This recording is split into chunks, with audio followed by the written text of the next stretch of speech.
What's up, guys? This is Ideas of Ice and Fire, and apparently in my last video I didn't read the full leak, and a lot of people got pissed off about it. So now I'm going to read the full leak and react to it. And you guys, if you saw my last video, you know how I already feel about, I guess, the synopsis that I was actually reading and not the whole thing. But after this, we'll see if I still feel the same way or not. So this is the full leak. Let's see if that makes it any more believable for me. White Walkers marching south towards the wall. Okay, read that. Bran crosses the wall, meets with Ed. Read that. Okay, here's new. This is new. Sansa wants to give the lands of those who betrayed Jon to those who supported him, but Jon in the first episode refused to hold the children of the Karstarks and the Umbers responsible for the actions of their fathers. This doesn't please Lyanna Mormont or Sansa. Jon basically tells her to deal with it. He doesn't plan to rule the North the way it has always been. I can't say that I agree with Jon here. This isn't about punishing the sons for the actions of their fathers. Who knows how far the corruption stems down? We know for a fact that the Karstarks have been pissed off at the Starks for forever, ever since Robb made the ridiculous decision to cut off Rickard Karstark's head. And the Umbers, that kind of came out of nowhere last season. They're like all of a sudden bad guys. But still, like, you need to have people that you absolutely trust in power, Jon. I think Sansa's right here. Okay, so next. At the end of episode 1, Dany and her fleet land at Dragonstone. Nobody says anything. She walks up the steps to the keep, and we follow her through the building until she reaches Stannis' old war room, which was built by her family. I'm saying it's built by her family. That's not in the leak, but I'm just telling you guys in case you don't realize. That entire castle, Dragonstone, was crafted, this is a tangent, but I don't care, was crafted through this ancient Valyrian magic where they would take stone and make it bend to their will, and it could form all these crazy weird shapes, like basically anything. Like, this isn't in the show, but in the books, Dragonstone, every tower, every little bit is shaped like a dragon. Like, you walk into it and you're walking into the mouth of a freaking dragon, and nobody in the entire world has a freaking clue how the Valyrians did this. That's what's cool about Dragonstone, but that's besides the point. She picks up a chest-like piece. She picks up one of the chest-like pieces from the table and looks at Tyrion, who has followed her up. She says one line, "Shall we begin?" End of episode. What a lackluster episode. Okay, moving on to episode 2. Mark by Mark Malloyd. It's got the director name, I presume, beside each leaked episode. So, Jon receives a raven from Dany. She's summoning the Lords of Westeros. Jon and Davos decide to go because they need the dragon glass from Dragonstone. Jon leaves Sansa in charge of Winterfell. Jon leaves Ghost at Winterfell, where he stays all season. Okay, I knew all of that. Okay. Jon and Davos arrive at Dragonstone. Tyrion meets them on the beach, and the Dothraki take their ship. Tyrion brings them to meet Dany, encountering Missandei and Grey Worm on the way. The throne room has a number of Dothraki, blah, blah, blah. It's got a bunch of links of set photos, which I'm not going to look at. Dany and Jon meet. Dany demands he bend the knee, which he refuses. Evidently, he discusses the White Walkers, but she does not believe him. Tyrion insists that Jon is crazy. Now, Tyrion insists that Jon isn't crazy. Now, if you are a book reader, you know that Dany has dreamed of the White Walkers before. She has seen them in her dreams. So I know book to show differences, but I would wonder that if this scene was playing out in the books, would she immediately get like, White Walkers? Wait, I've dreamed about this before. What's going on? But in the show, it's a different story. So I don't know. Davos tries to mention Jon's resurrection, but Jon dismisses it. Dany respects Jon immediately. Jon to Dany, maybe not as much. Bran arrives at Winterfell. Mira returns home. So that's basically nothing that we haven't seen before, that I haven't read before. Episode 4, Arya arrives at Winterfell. That's still all it says. Episode 5, Matt Shakeman. Sam leaves Old Town for Winterfell with Gilly and baby Sam. Jorah reunites with Dany at Dragonstone. Jon receives a raven telling him that Bran and Arya are at Winterfell. Alright, so I got chastised by a few people in the comment section because they were saying that there was something in episode 5 that I had missed. And they were saying that it explains where Jorah was before he got to Dragonstone, but it doesn't. It says the same shit. Jorah just reunites with Dany at Dragonstone. It doesn't say where he was before. So he just pops back up and I'm presumably cured. He better be cured. Like, that's the whole thing that I had a problem with. Why is he just showing up if he's not cured?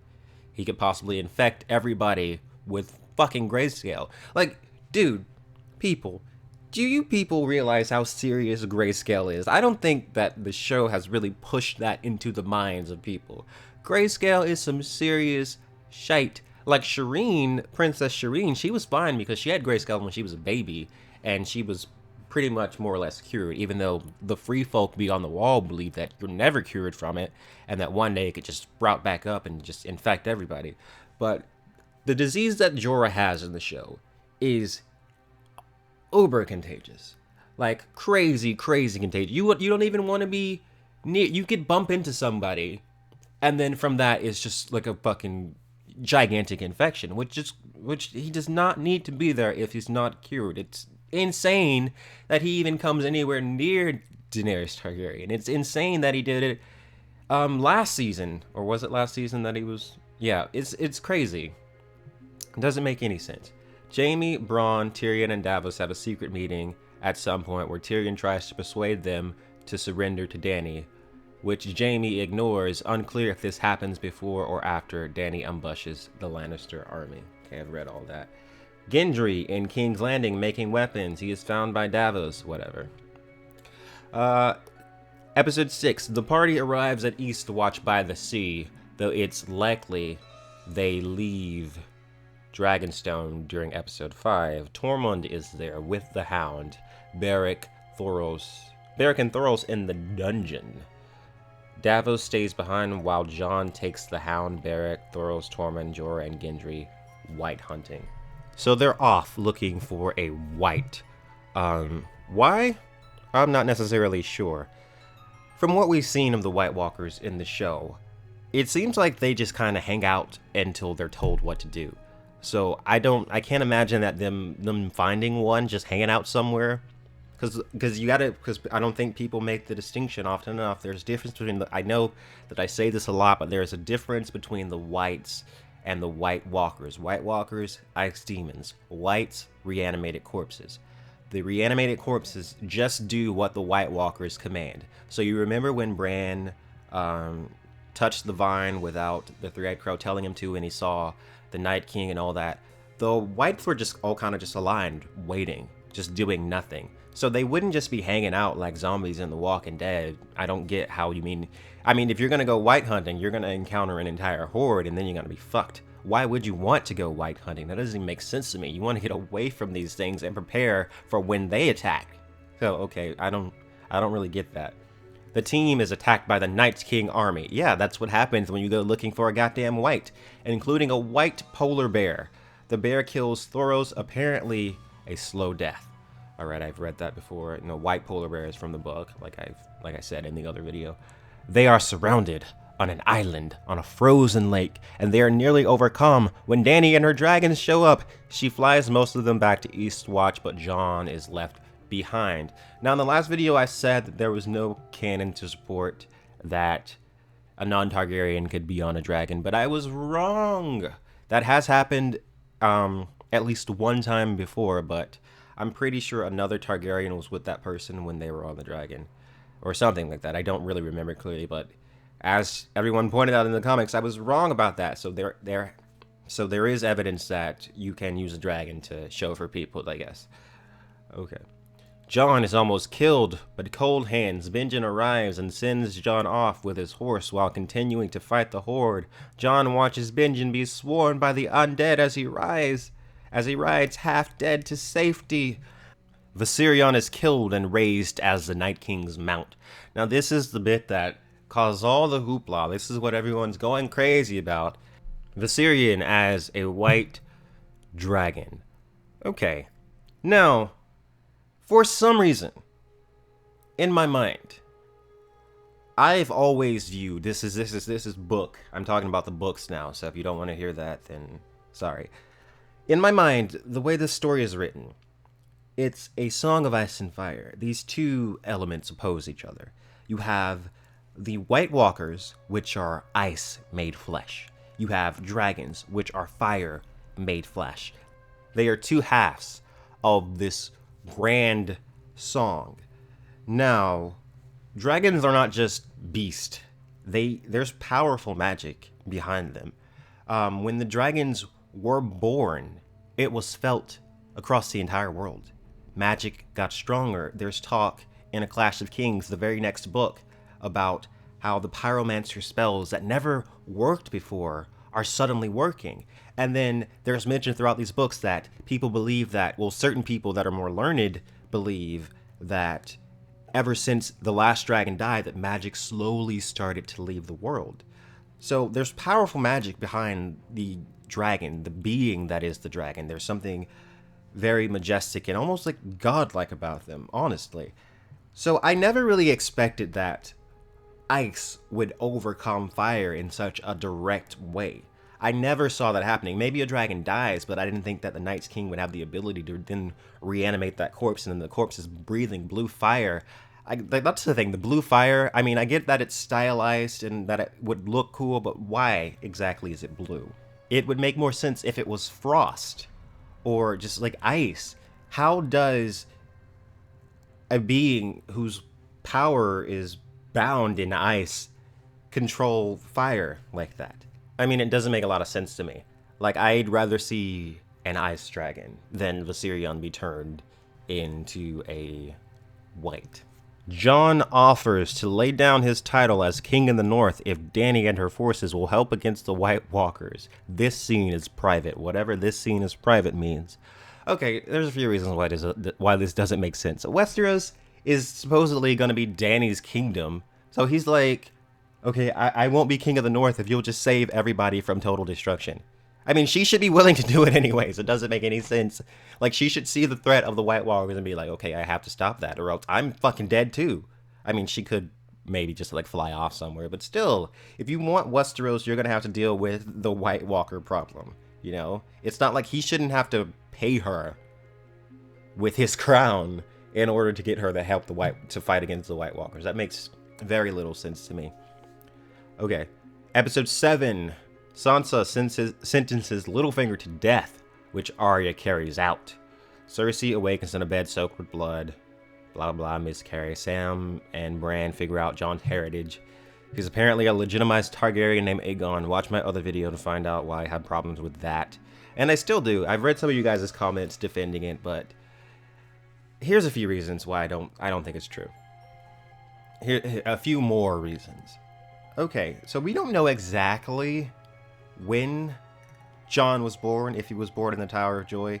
There's a little bit of leeway. Was he born before or after Lyanna gave birth? It's a little unclear, but if he was born after, which I think he was, because she was still in the bed of blood, they probably would have changed the sheets by then.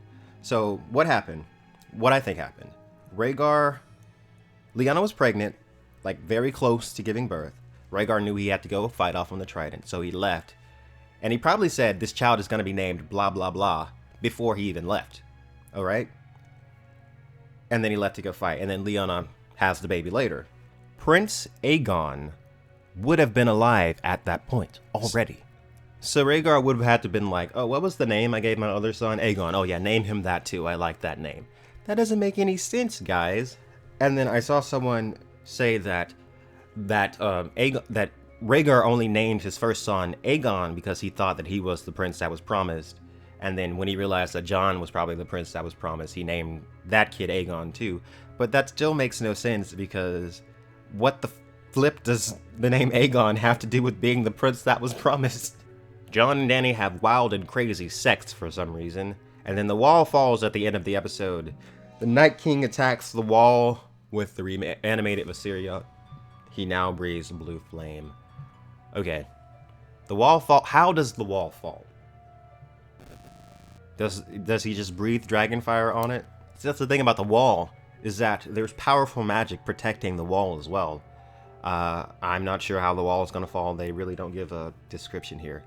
And then there's a bunch of uncertain stuff here. Like a shit ton of uncertain stuff. Let's go through that. Uncertain chronologically. Cersei believes that she is pregnant with Jaime's child. She has Qyburn examine her. Cersei does not hesitate in tailing Jaime. Likely happens within the first couple of episodes. And then someone, whoever wrote this, says, I kind of hope she has a tumor or something. What? Arya uses Walder Frey's face to hold a banquet and poison his sons. Make sure the women are dismissed first. Will happen in the first couple of episodes. Why does she make sure the women are dismissed? Like the women didn't have a role in the Red Wedding? That's stupid. Dorne and Highgarden get trashed within the first couple of episodes by the Lannisters. What? What? Dorne and Highgarden? Are you kidding? Okay, that makes no fucking sense. No fucking sense. Are you kidding me? Dorne was the only entire kingdom that could stand up against the dragons. Like, the wealth and power of Highgarden is way beyond the Lannisters. Are you kidding? Oh, do you mean the ships of Dorne and Highgarden, or do you mean the actual kingdoms of Dorne and Highgarden? Because if it's the actual kingdoms of Dorne and Highgarden, not kingdoms, well, you know what I mean. If it's the actual, like, seats, like, let's say, because, like, Dorne is, like, a whole big, gigantic thing. Like, Dorne is huge. Dorne is not just the water gardens, like it is in the show. It's not just that. Dorne is a gigantic, huge desert, so I guess this is referring to the ships, which I still don't really buy. Euron kills 2 of the sand snakes, thank God. Yes, Euron, you're my new favorite character if you do that. Kill 2 of the sand snakes, imprisons Illyria, and makes her watch Tien die. Wait. Euron kills 2 of the sand snakes, imprisons Illyria, and makes her watch as Tien dies a slow death from poison. What? Okay, yeah, I'm pretty sure some fan just wrote this. Because that's pretty much what I want to happen. I would love it if that happened. Oh god, that's brilliant. Euron's fleet destroys Yara's, and he takes her as prisoner. Theon abandons her, wow, jumps overboard, and is rescued by some Ironborn. Euron captures one of the Greyjoy siblings. Well, you just said that he captured Yara, so.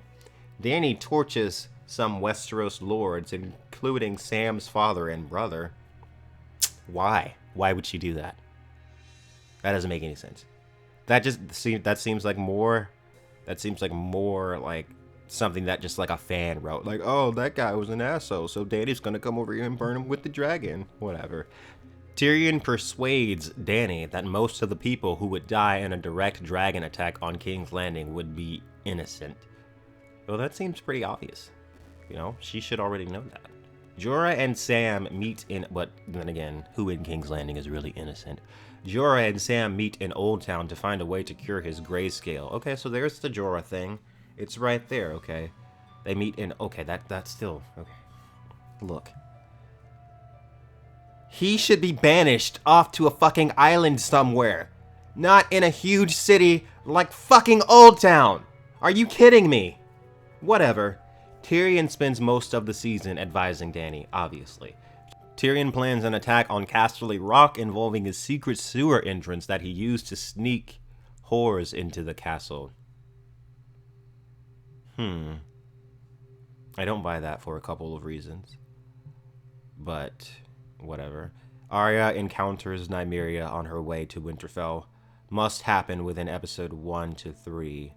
Maybe early episode 4. I would love that, honestly. If Arya encounters Nymeria, that'd be great. Tyrion has at least one scene trying to convince Jon that Dany is the best choice for Westeros. Unclear if this is before or after the scene where Jon actually meets her. Likely episode 3 or possibly episode 4. Jon and Theon meet. Jon telling Theon that if it wasn't for what he did for Sansa, he'd be dead. Likely happens in episode 3, but it could happen in episode 4. Whatever. I'm just like, whatever to so much of this. Jaime travels to Highgarden and Olenna drinks poison? The claim is this happens when the Lannister army sack Highgarden. She admits to having killed Joffrey and Jaime allows her to drink the poison. Jaime returns to King's Landing in time for a Dragon Pit meeting. Okay, so the Lannisters are in, so they do. This is saying that the Lannister army sacks Highgarden. What? So what the fucking shit, man? I mean, I get that Olenna might try to poison herself since her line has been completely eliminated. She has nothing to live for. But I just cannot see the Lannister army sacking Highgarden. I can't see that. But we will see, definitely. The Dothraki and Dany attack the Lannister army on their way back from the Reach. Jaime and Bronn are both there, despite the Lannister army having a giant anti-dragon spirit gun designed by Qyburn. They are defeated. Bronn saves Jaime from a dragon. Okay. And the two manage to escape, likely episode 4 or 5. I really like the idea of Qyburn building like a dragon spear thing. Because if you don't know about Qyburn, Qyburn has been around. He studied with Marwyn, like so many people, so he knows about the arcane shit. He might be the person that knows, where you need to, how the proper way to kill a dragon, perhaps. So I like that idea. But then you got Bronn. How exactly does Bronn save Jaime from a dragon? Is what I'm trying to figure out. Like, does the dragon like kind of breathe fire, and then Bronn comes out of nowhere and like jumps over and like pushes Jaime out of the way or something? Otherwise, I don't see how you can save anybody from a dragon unless you're just like, because like once the fire is coming down, like you're pretty much fucked. Jon remains at Dragonstone during the battle. He is not aligned with her yet, and by her I assume they mean Dany. Jon isn't afraid of Drogon and pets him on Dany's return from the battle, which Drogon allows. This surprises Dany, likely episode 4 or 5. Whatever. That's not that hard to believe. After Dany's attack on the Lannisters, Jon realizes that what he needs to do is provide proof of the undead army, likely episode 4 or 5. How are you going to do that, Jon? You're gonna go capture a white, aren't you? And you're gonna bring it back to Dragonstone, I presume? Which isn't gonna work at all, because we know from both the books, and I don't remember if this happens in the show or not, but in the books they definitely do like send a writhing white hand that's still fucking moving in a box, and they send it to King's Landing. And by the time it reaches King's Landing, it's all like fucked. Because I presume the magic only has a certain reach. I don't think it would still be alive, or whatever extent you consider a white to be alive. I don't think it would still be moving around by the time it got back to Dany, even if they did capture one. But we will see. Jorah doesn't care for Jon initially. Of course he doesn't. But they warm up to each other pretty quickly. Includes a scene where Jon offers Longclaw back to Jorah, who refuses it. Oh, that's pretty cool. I like that. I do actually like that. Sam and Gilly and Baby Sam leave Old Town in episode 5 for Winterfell, but no claims that they actually make it there. Though he did say Sam and Bran figure out Jon's heritage, and that Gilly figures out Rhaegar's marriage status. Does this mean that Sam and Bran together figure it out when Sam and Gilly reach Winterfell? Unclear. Arya and Brienne spar, but Brienne is in attendance at the Dragon Pit scene. So either Brienne separates from the main group and returns to Winterfell very quickly after the Dragon Pit meeting, or she doesn't join Jon and Davos initially to Dragonstone. She likely meets up with them at some point after they've left the wall with the White. So sparring likely happens in episode 4 or 5, and Brienne leaves Winterfell later. Meeting at the Dragon Pit. There's a lot of mention of the Dragon Pit here. If you don't know what the Dragon Pit is, basically when the Targaryens ruled King's Landing, they kept their dragons in a big pit. And they basically in the pit, the dragons stopped growing, actually. It was really fucked up. They were really small, and then eventually, slowly, they just got more stunted and small and weaker until, like, the last one was so small that it just died, basically. So that's what happened. The Targaryens basically fucked themselves in the ass, because the dragon is not a slave.